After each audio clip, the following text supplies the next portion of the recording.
Hi, and welcome to another episode of Weekly Marketing Tips. I'm Brad Batesel, and this week I'd like to talk about why you should be using Google Webmaster Tools and how to get set up.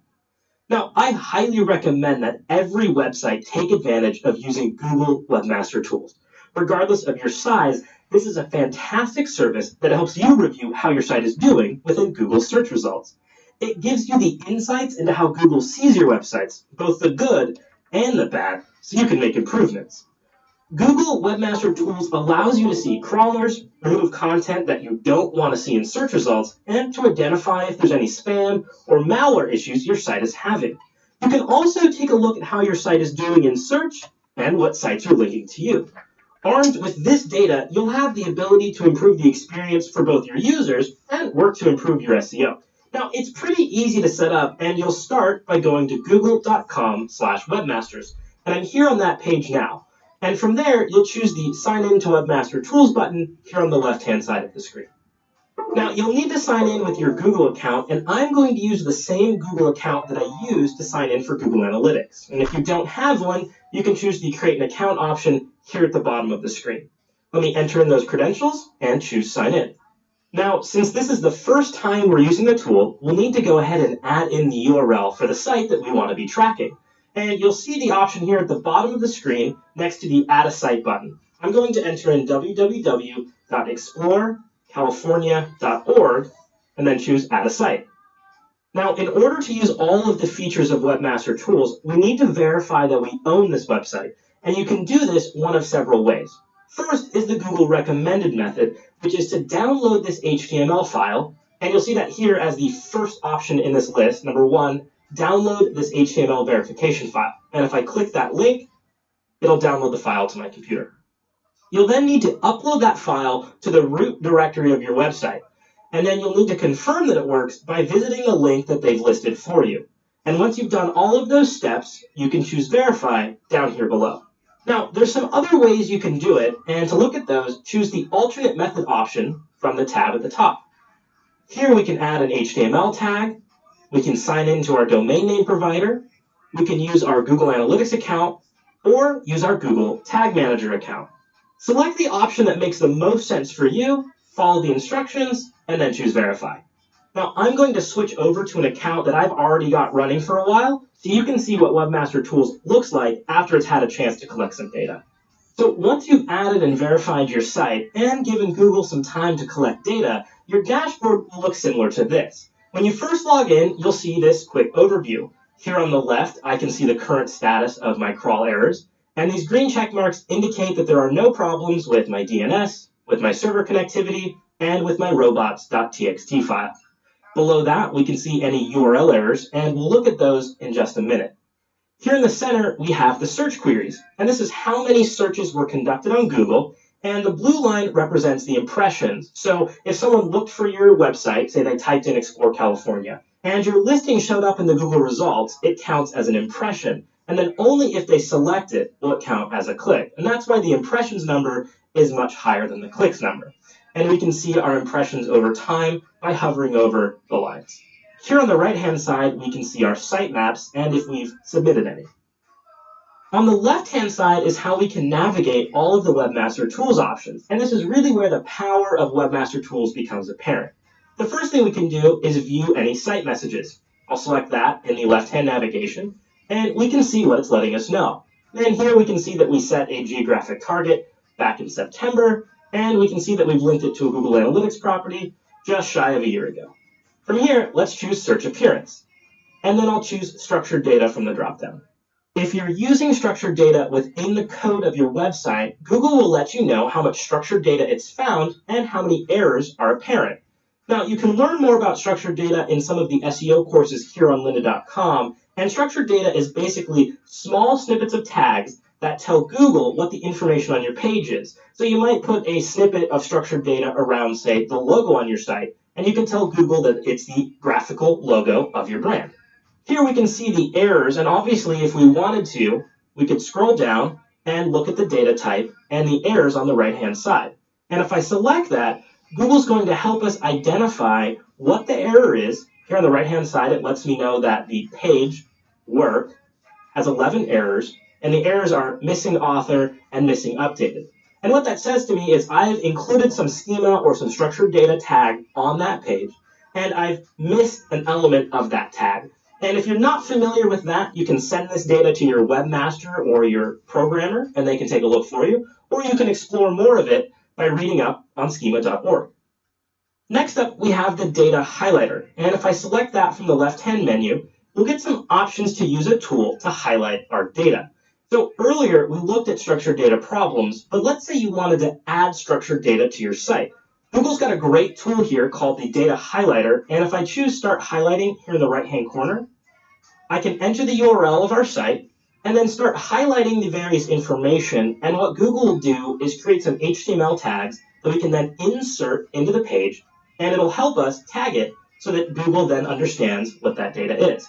Now, I'm not going to go through the data highlighter, but I recommend you explore that in the future on your own. From here, let's choose HTML improvements. And this is great because here we can quickly see any problems that are impacting our site's user experience and performance. Here under the meta descriptions headline, we can see if we have any duplicate meta descriptions.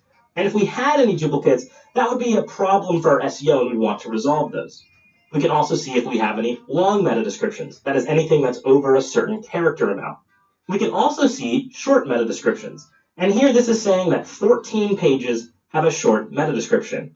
So if I select this link, I can get a list of all of those pages. And if I wanted to, I could drill into that actual page and review the meta description and resolve the problem. Now, if you had a large list, say hundreds and hundreds of pages, you might want to download this table using the option just above the pages with short meta descriptions headline. And if you select download this table, you can choose a format and then select OK to go ahead and download that file. And then you can open it up in Excel or any other software program and review the data that way. From here, let's choose site links. Now, site links appear under your search result, and if you've ever done a Google search, you might have encountered these. And to show you an example, I'm going to open up google.com, and I'll do a search for lynda.com. Now, if I scroll down below the Lynda ad, you'll see the lynda.com website, listed here with the online video tutorials and training headline, has several links below it. All courses, login, photography, these are your site links. So if your site links were showing things that you didn't want to display, you could go into Webmaster Tools and demote the site link by using the Demote This Site Link URL option. There you would enter the URL and then choose Demote, and it would remove it from your site link listings. I'm going to go ahead and close that tab, and we'll continue on. Next, we can click on the Search Traffic option and choose Search Queries.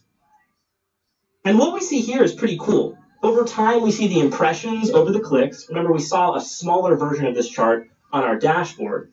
But what's great is we can also see the individual queries that were used to show our website. In the upper right-hand corner, I can change the date range. So if I wanted to go back a month, I can enter that, and we can look at a larger view of time. And this is a great place to diagnose problems with your website. If you notice traffic spiking or even a drop in traffic, you can view your search queries to see if Google is still displaying your website. And you can also see if there's a strong disparity between impressions and clicks, which might have something to do with the SEO data, say your description or title tag. Maybe people aren't understanding your site after a change and they're not clicking on it. Now, it's important to know that Google is typically about 2 days behind, so you'll have to wait a couple days for this data to display. So if you notice a problem today on your analytics dashboard, it'll show up in your Webmaster Tools about 2 days later. Below this, you can also get a sense of your click-through rate on various queries along with your average position. So in this case, the second option has a very high click-through rate, but it's also a query that is the brand name, and therefore it's obviously going to have a much higher click-through rate because that's what someone's looking for. But you can also see what other popular queries are driving traffic to your site, and that'll help you understand if you want to invest in that content.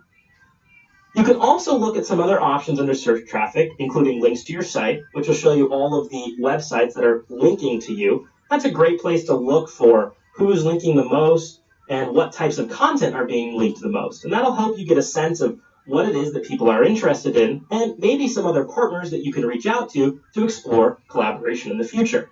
Now, I'll let you continue exploring the other options on your own, and now I'm going to take a look at the Google Index and choose the index status from that dropdown. So here on the index status page, we can see how many pages of our site are indexed, and that really means how many can actually show up in Google search. In this case, 32 pages have been indexed, and we see a large improvement here on April 20th of 2014. It went from 10 to 34 7 days later. And this indicates to me that either we added more content to our site, we got an inbound link which allowed Google to find more of our content, or we made some other change to help Google navigate and index the site. You can see that performance over time, and it's a great place to keep tabs on how Google is viewing your site. From there, we can choose content keywords on the left-hand side, and that'll let us know in priority order what Google thinks our website is about. And this is a great place to look to see if you think that Google has the right context. If you notice some words that didn't make sense, you might want to review the content of your site. Take a look at the heading 1 tags, the title tags, any of your content to understand where Google is getting that idea. Next, let's click on the crawl option and choose crawl errors. This is a really important section of the site. The better your site's performing, the better your SEO is going to be overall. Google prefers sites with no errors, and here is where we can see them. So the first tab is server errors, and these would be actual problems with your server. Say your website isn't loading. And you can see how many errors you've had over time. So if you were having a problem with your web host, or you questioned whether you were having a problem, you can see those errors here. The Not Found tab is going to show you what URLs Google has a link to, but isn't finding that content, and that's called a 404 error. So Google at some point indexed this content, and if I click on it, it's going to show me the page. So this URL, Google's going to say, hey, I have this URL, but I can't find it. So something's wrong here. And if you choose the linked from option, Google's going to say, I found a link on your site on these pages. And that'll help you navigate to those pages, find the broken link, and fix it. Once you've fixed it, you can choose Mark as Fixed, and that's just going to remove it from the list and help you get a cleaner sense of your data. Here under the crawl section, you can also view your crawl stats, and this will give you a good sense of how many pages Google's crawling a day, how many kilobytes it's downloading, and you can see the overall time spent downloading a page. If this had a big spike, you probably have a problem with your website. Next, we have the Fetch as Google option, and this tool lets you enter in a URL, and then you can fetch it as Google. And what that'll do is show you if the page works and what Google has to say about it. But moving along, I'm going to click on the robots.txt tester, and this will let you know what Google sees in your robots.txt file. And if you're unfamiliar with this, I would recommend checking out SEO Fundamentals here on lynda.com. Next, we can click into sitemaps, and if you had a XML sitemap, this is where you'd want to upload it. And that'll help Google understand where to find the sitemap and if you have any problems with it. In this case, I see a yellow exclamation point, and I might want to click into that to test if that sitemap is working. Here I can see there's no content, which indicates to me that I've given Google a sitemap, but I didn't put any content in it. And therefore, we would want to go in and figure out why that problem's happening. You can also test the sitemap in the upper right-hand corner or resubmit it if you've made any changes. Now, I encourage you to check in on your webmaster tools a few times a week. Explore the data and consider ways to improve your SEO strategy based on the information you find. Thanks for checking in this week. As always, I'd love to hear from you. So if you have a question you'd like to see answered, send it to me via brad@lynda.com, and you might just see it in a future episode.